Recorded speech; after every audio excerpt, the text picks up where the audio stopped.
Hello everyone. Ooh, I say. How are we? Fantastic. Good.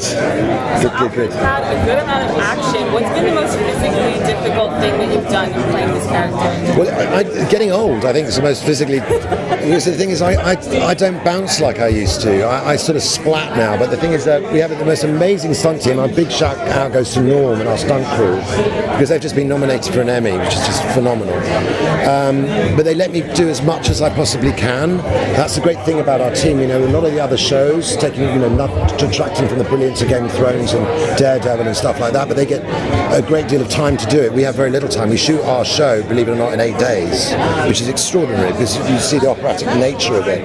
And sometimes we don't get given very little time to do these fights, and we're so proud of them because they're so real and visceral. I love doing them, but my body doesn't, I don't think. So one of the hardest ones was the one with Tabitha, because I was wearing about 5 layers of clothes. It's incredibly hot.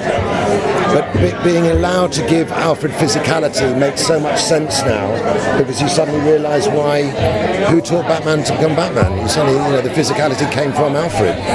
So it's an honour to actually sort of to redefine, not reimagine, but just slightly redefine slightly. Give him a history, give him like a history and an edge, which later, of course, he enables young Master Bruce to become the man he later becomes. Batman. Bruce Wayne draws a lot of energy from Alfred throughout season 2. Where does Alfred draw his energy as a character? Where does he draw his? Well, from his own personal dark. Just from a personal perspective, Alfred's got a lot on his plate. Yeah. Mentoring Bruce. Yeah. Where do you think Alfred's energy from? He does. He gets it from young Master Bruce. He says it in one of the episodes just before he gets stabbed by his old friend Reggie from the SAS. He says, I need the boy as much as the boy needs me. And he's very cosseted. He's a very dark soul, Alfred. He's got post-traumatic stress. He never sleeps. I don't know if you noticed, but he seems to do everything in the entire manner. I mean, he dusts, he cleans, he cooks, because he can't sleep. Because he does sleep. He closes his eyes, he sees the people he killed. So that actually is to detract from that and to be concerned about someone else is the thing that keeps him in line. He lives a very cosseted nature, the way he wears his clothes. Otherwise, I think he'd explode. He would have become that character Reggie. He has a very dark soul inside. And Thomas Wayne took him in when he was damaged from the wars, and gave him a position of trust and love, really. So that he needs the boy as much as he needs him.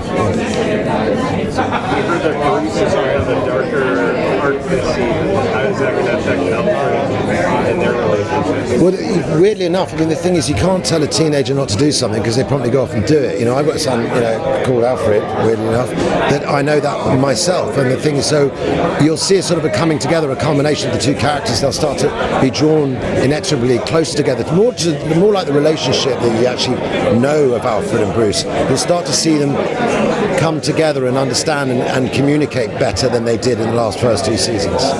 So they actually start to come together, and they've extended our manor. It's not just the study now. We've got a kitchen and a conservatory, so we're quite pleased. Love what I've done with the old place, by the way, where we start to spar, and you'll start to see the training of Alfred is like a Swiss Army knife. He's got many, many aspects, and I think that has to be reflected in the young Master Bruce, to the man he later becomes as Batman, because he can do everything, from changing his voice to knowing about computers, to the dark arts, to driving a car, to horticulture, to cooking, to dancing, to everything. It all comes from this man. We've seen Alfred have little asides with Lucius Fox or even Leslie Hawkins. Will we see him interacting with other characters outside of Bruce and the Manor?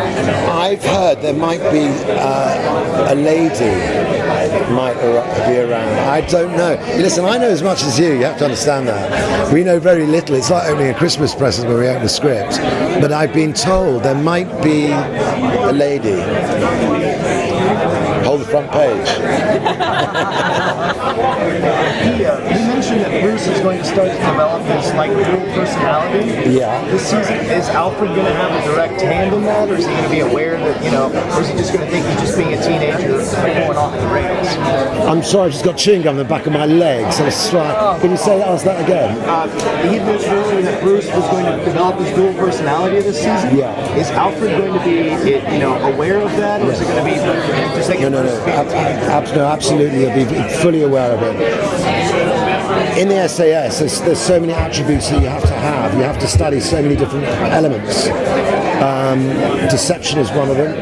The art of deception is one of them. There's camouflage, and all of that, if you think about it, is part of the persona of the man that later dons the cowl. So yes, Alfred will be very much part of that.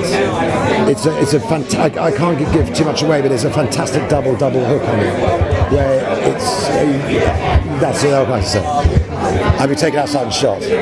So, but yes, they definitely start to develop the Richie Rich persona as the smokescreen to cover up what they're really up to, without saying too much.